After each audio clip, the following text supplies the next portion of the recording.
السلام عليكم ورحمة الله وبركاته. أصحابتي وين السلام يا هدي الصبح كوتا وحن كلها الصبح وناكسن، هدي الظهر كوتا وحن كلها الظهر وناكسن، هدي عوا كوتا وحن كلها عوا وناكسن، goor walbay kuu tahay saacad walbay kuu tahaba meeshaad allaha caafimaad kugu siiyo.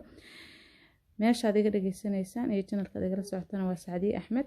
maanta waxaan rabaa inaan dhowr yaro su'aalood isweydiino, su'aalahaas iyo jawaabahooda haddii aad hore u taqaanay falilaha alxamdu waxay kuu tahay muraajaco, haddii aadan aqoonina ka faa'iideysi wacan lana wadaag asxaabtaada insha Allah.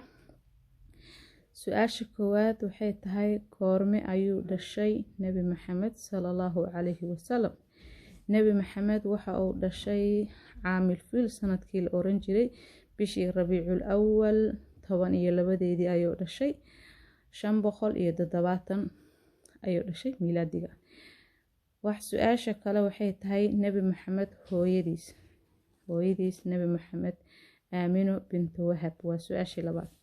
su-aasha saddexaad waxay tahay yaa Nabi Maxamed nuujiyay? Nabi Maxamed waxaa nuujiyay Xaliimatu Sacdiya ayaa nuujisay ilaa 2 sano nuujinaysay, ka dambe waa soo celisay. markii ay soo celisana hooyadiis waxay tiri celi ilaa 5 sano ayuu ku gaaray. 5 sano markii uu ku gaaray ayay dib u soo celisay sabab jira awadoo nabiga markii inta Jibriil u imaaday oo ka bixiyay xaydha yaro ku jirtay, markaasna ay naftiis u baqday ee dib u soo celisay. su-aasha kale oo labaad wax su-aasha saddexaad waxay tahay su-aasha saddexaad waan sheegnay yaa nuujiyay Nabi Maxamed ahayd. su-aasha afaraad waxa waaye meeqa ayuu jiray Nabi Maxamed markii uu geeriyoonay?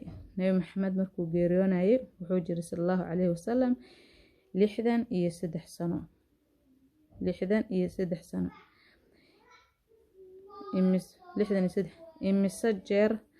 imise jeer ayuu nabigu xajiyay? wuxuu xajiyay hal mar ayuu xajiyay.